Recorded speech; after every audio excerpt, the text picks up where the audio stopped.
다 분권화되어 있습니다. 연방헌법재판소는 칼스루헤 연방 일반 대법원 중에 일부가 칼스루헤에 같이 있습니다.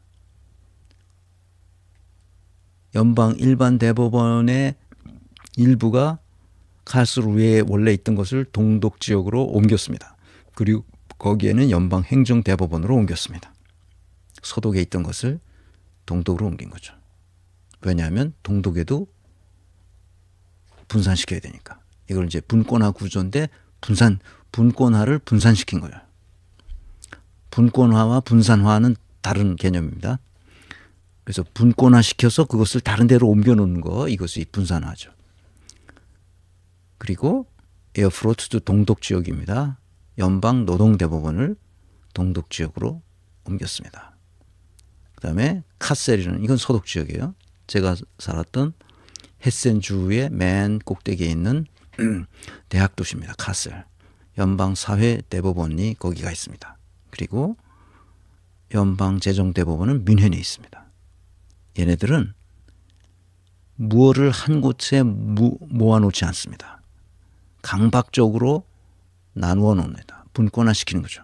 그래서 뮌헨에 있는 연방군 대학 Universität der Bundeswehr라는 연방군 대학과 우리 독일 이모님이 사시는 함부르크에도 연방군 대학교가 거기 있습니다. Universität der Bundeswehr. 그게 나눠져 있어요.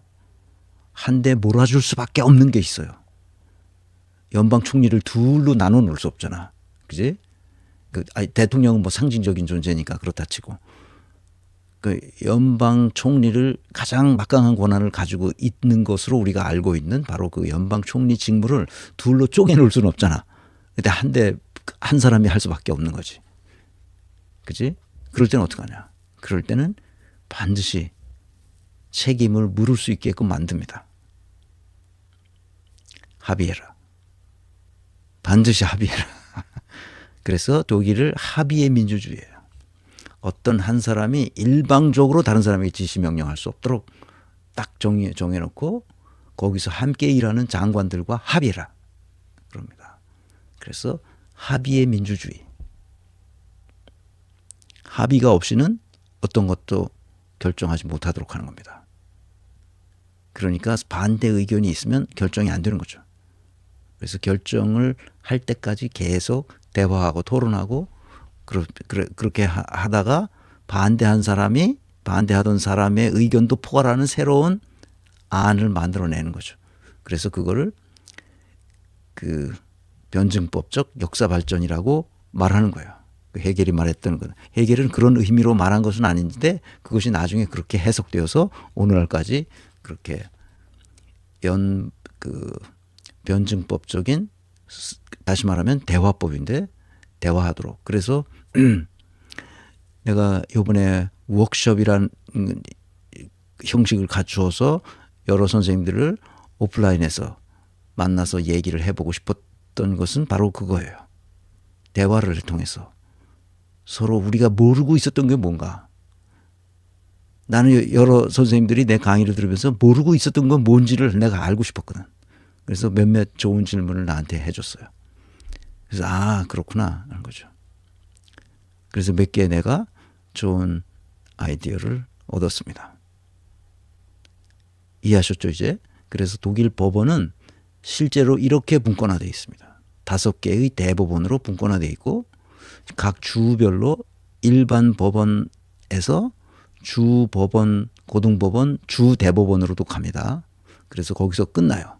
그런데 거기서 끝나지 않고 나는 더 이거 해봐야 되겠다. 소송을 해봐야 되겠다. 계속. 그리고 연방 대법원으로 올라가는 거죠. 각 주에서 끝나는 게 아니라 연방 대법원으로 이렇게 올라갑니다. 이렇게 올라가면 이 대법원에는 뭐가 있느냐? 판사들은 주로 재판만 합니다. 다른 행정 업무를 하지 않아요. 행정을 대신 해주는 데가 있는데 그것은 연방 행정부 소속돼 있는 법무부나 노동사회부에서 합니다. 노동법원이니까 노동사회부에서 하고 또 사회대법원이니까 연방 노동사회부가 행정을 대신해 줍니다. 모든 행정을. 그러니까 행정은 판사들이 하지 마라. 그런 거죠. 그래서 그것을 행정감독기관이라고 말합니다. aufsichtsorgan이라고 하죠. 그러니까 대법원은 행정부의 감시를 받고 있는 거예요. 사실상. 왜냐하면 자기는 인사에 그 손을 못 대. 인사는 어디서 하느냐? 법무부와 또는 노동사회부와 의회에서 합니다.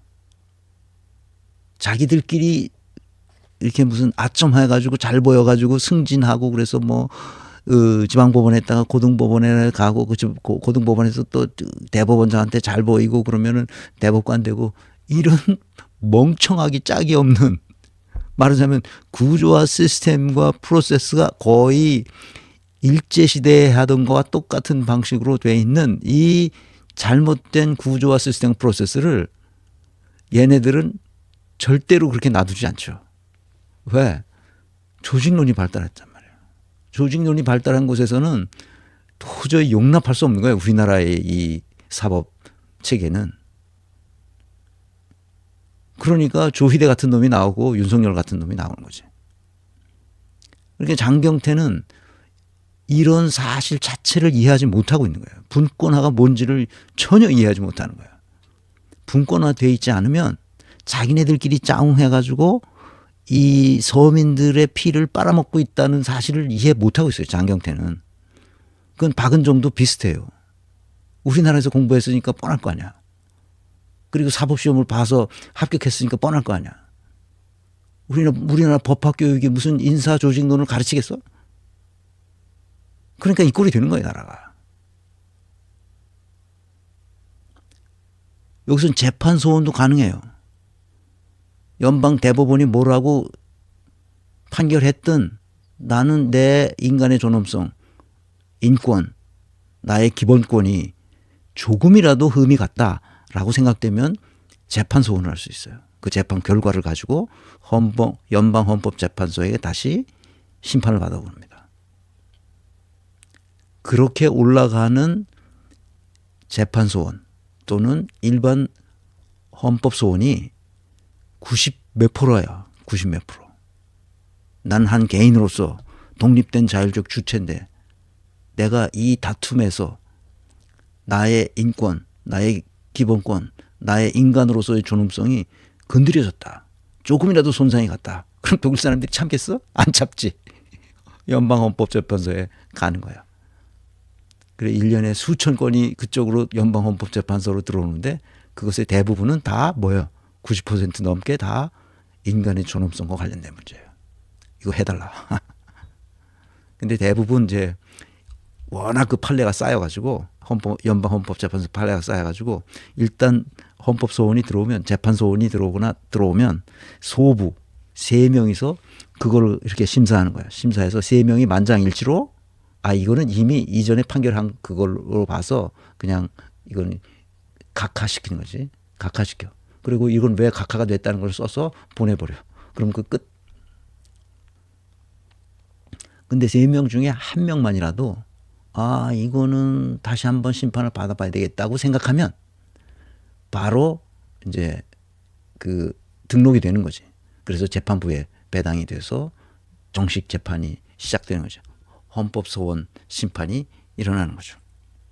그래서 수천 건 올라오는 것에 90%가 다 이런 인간의 존엄성과 관련된 건데 대부분은 다 각하된다 그래요. 그 많은 것을 그렇게 16명에서 다 할 수는 없으니까. 그래서 지금은 그 많은 양을 감당하고 있다고 합니다. 그래서 얘네들이 항상 인권, 기본권, 인간의 존엄성을 다루기 때문에 여성 헌법재판소의 판사들이 남성보다도 여성이 더 많습니다. 16명 중에 9명이 여성 판사예요.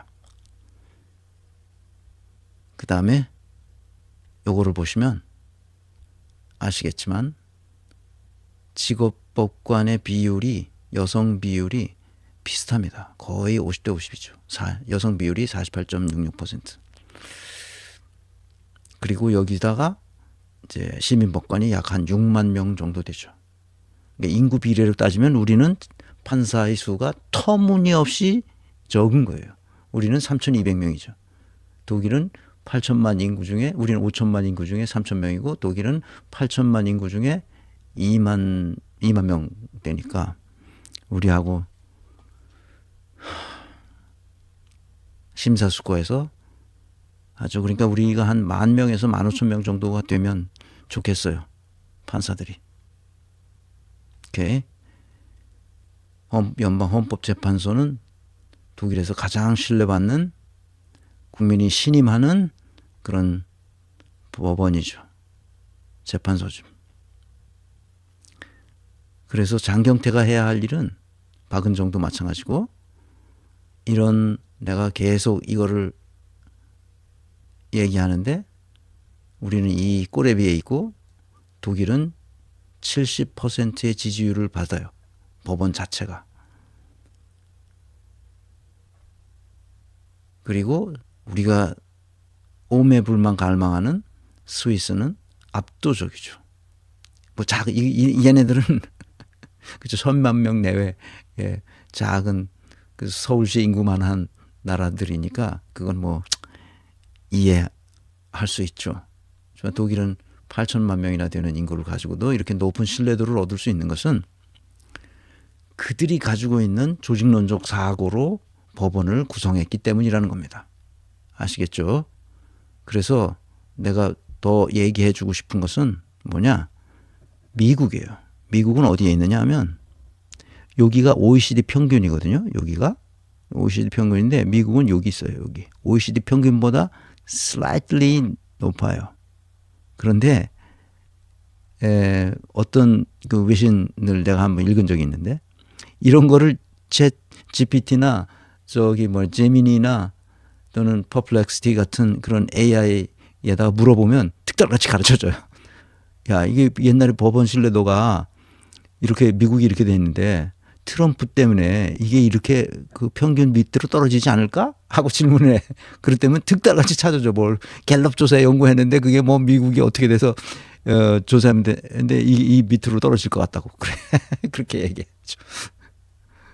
이게 10년마다 조사를 하잖아요. 그러니까 이제 30년에 가면 이제 조사를 할 텐데 그 30년에 조사한 게 31년이나 32년 되면 나오겠죠.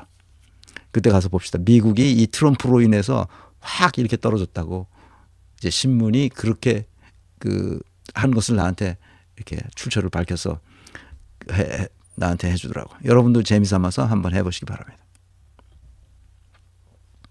아시겠죠? 1시간이 넘었네. 1시간 이내에 끝내려고 하는데.